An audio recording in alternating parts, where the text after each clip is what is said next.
Finalmente, Gonet tomou a iniciativa de indiciar o Bolsonaro e Companhia Limitada, golpista, ao STF.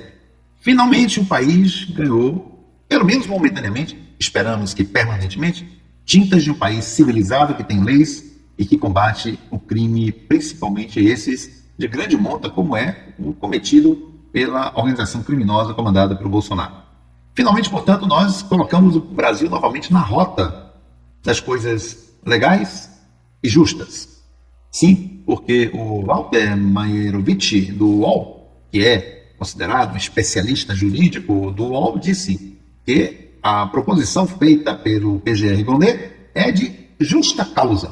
Portanto, não há muito espaço para questionamento, dada a riqueza de detalhes de mais de 850 páginas que a Polícia Federal ofereceu para o Gonet oferecer a denúncia. Portanto, estamos aqui num caminho de reparação histórica para o Brasil, para que essa extrema-direita receba o castigo que merece, ou seja, a destinação da prisão.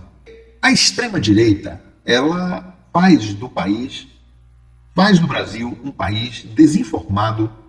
Mas o problema é que, mesmo a má avaliação do governo Lula, é fruto não de fatos, mas é fruto de informação para o que o governo Lula demora muito em responder. Não está entendendo que as redes sociais são muito dinâmicas e que elas precisam estar sempre atualizadas, é preciso estar de olho no que gira nas redes sociais. Um governo hoje que vigore no Brasil, como fez muito bem Bolsonaro, diga-se de passagem, precisa estar atento às redes sociais, precisa influenciar as redes sociais, ou seja, precisa pautar as redes sociais. Na pior das hipóteses, precisa responder prontamente quando as redes sociais dizem inverdades sobre você, sobre o que você realiza, como é o caso das redes sociais que agem contra o governo Lula, aditado às redes formadas pelas mídias corporativas, que sabemos são todas elas manietadas pela elite capitalista do país, que quer que as coisas sempre estejam como sempre estiveram.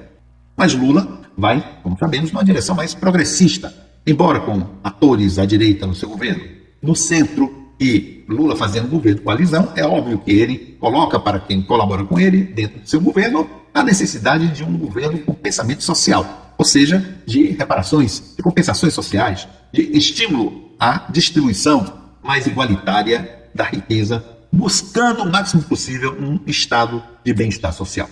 E é nisso que Lula precisa responder, como tudo indica ele está fazendo. Por exemplo, ele mostrou quem é responsável pelo preço dos combustíveis. Ele esclareceu que não é a Petrobras. Mostrou o preço que os combustíveis saem da Petrobras e quanto ele chega no consumidor final, mostrando a responsabilidade dos estados com os seus ICMS e mostrando também que são os vendedores que formam os que vendem nos seus postos de gasolina verdadeiros grupos ou trustes para estabelecer um preço único de gasolina sem competição. Como se eles combinassem que, estabelecendo o preço do combustível, podem fazer tretas contra um governo, que é o que eles pretendem. Aumentando o combustível, naturalmente você aumenta o preço dos alimentos, porque os alimentos precisam de combustível para serem distribuídos. E se aumenta o preço dos alimentos, você aumenta a inflação, o que faz com que a população se revolte contra o governo, achando que é ele que é responsável por isso, quando não é. É quem faz a distribuição e dos estados que estabelece o ICMS, que encarece o preço de tudo que você consome no seu estado. Temos ainda também uma questão de que quando a inflação sobe, você vai ter um argumento do Banco Central de que você precisa aumentar a taxa de juros. Aumentando a taxa de juros, você impede que haja mais consumo, porque há menos crédito, porque as pessoas evitam entrar em taxas de juros elevadas. Ok? Bem, e aí o que é que acontece? Com taxas de juros muito elevadas, você tem uma maior remuneração que o governo precisa fazer para os bancos. Sim, vai dar mais dinheiro para os bancos e menos possibilidade de investir no bem-estar social.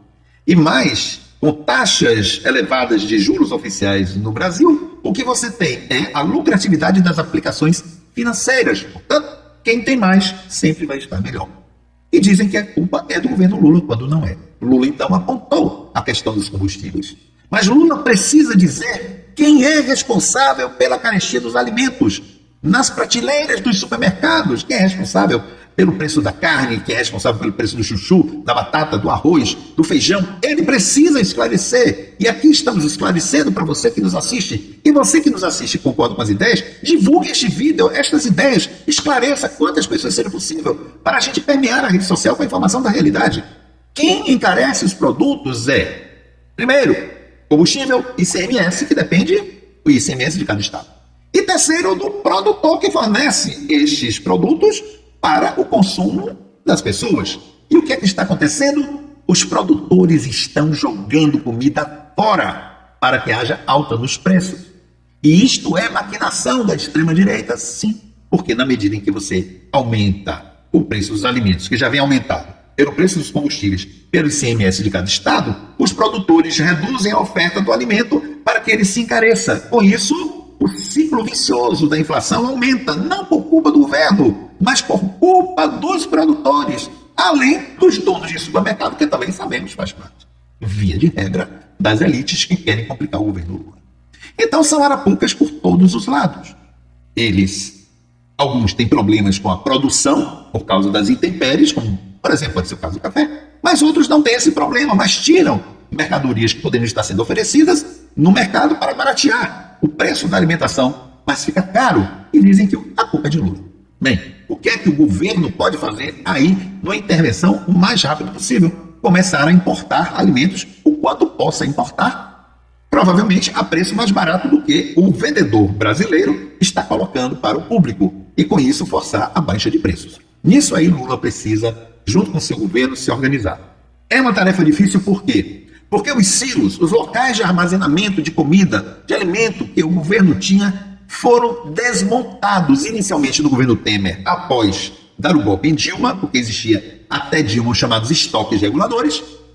Temer desmontou e o Bolsonaro concluiu. De sorte que hoje temos pouquíssimos, quase nada, de silos de armazenamento de alimentos para fazer os chamados estoques reguladores. Então é preciso que o governo se organize para tanto e comece a pensar numa política de importação, fazendo cotejo-se entre o que importa, barateia a comida, o alimento para o povo, ou se é preferível ficar com os vendedores nacionais, os produtores nacionais que estão querendo complicar a vida de Lula, jogando a inflação para cima e destruindo a imagem do seu governo.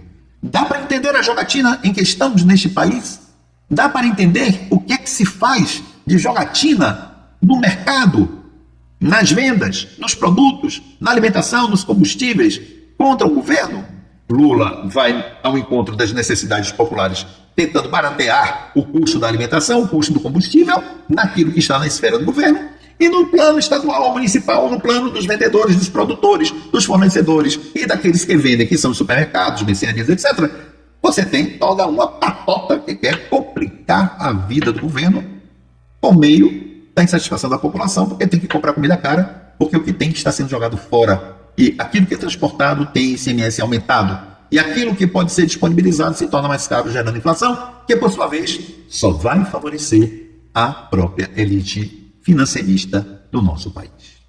Se você entendeu essas ideias e gosta delas, esclareça às pessoas que Lula e o seu governo não tem nada a ver com isso. É claro que num lugar chamado, como é? Grupo. Acho que vocês entenderam, né? Grupo. E seus analistas e jornalistas vão dizer que tudo é culpa de Lula. Eles não fazem essa análise que eu estou trazendo aqui para vocês em síntese. É por isso que a prisão de Bolsonaro, voltando ao início da minha fala, é extremamente importante. Para inibir, o ideal seria acabar de vez com a extrema-direita neste país, porque ela não faz uma luta política. Ela não tem uma proposição política para a população. Só tem um projeto de poder que está destinado às elites, a poucos, favorecendo seus servos, os seus vassalos, como o Bolsonaro é dessas elites. Fora isso, a população, para esse povo da extrema-direita, não tem o menor valor. É uma contagem que serve para ser escravizada e explorada. Eles lutam contra uma pessoa como Lula e similares que tentem fazer de cada cidadão brasileiro um verdadeiro cidadão, um ser humano de valor. É nessa luta que nós estamos. Entenda bem isto, você que está me assistindo ou me ouvindo nesse momento. Um abraço e até outra oportunidade.